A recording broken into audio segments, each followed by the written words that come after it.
กินเมียม่าเหมือนกันนะอันนี้ก็บ่อยากกินอันนี้กินมาม่ากับบักพริกลองดูเนี่ยไว้ด้วยมีไว้บนมาม่าไว้ก็ต้องใส่อย่างใช้ธรรมดากินแบบธรรมดาแบบง่ายๆ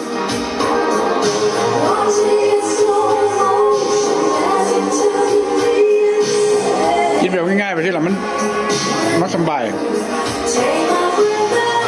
ไม่ใช่กับว่าอยากเลยแต่กินแบบที่นั่นนี่โอ้ยังห่อนๆเลยมึงอายถ่วมกล้องเลยเห็นเป็นมัวๆได้แบบนี้ฟังเพลงบรรยากาศวันพักบ่ต้องใส่อย่างมันนี่ธรรมดาต้องใส่เครื่องใส่กุ้งใส่ร้อยกินแบบธรรมดาใช่ไหมบักพริก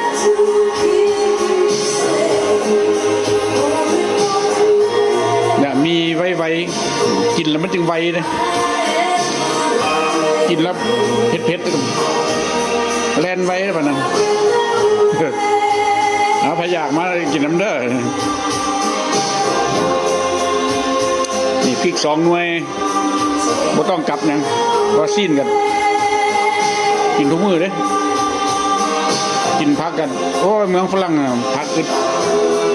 ต้องไปหากินผักหญ้าจนตามป่าตามอันนี้ตอนนี้ล่ะ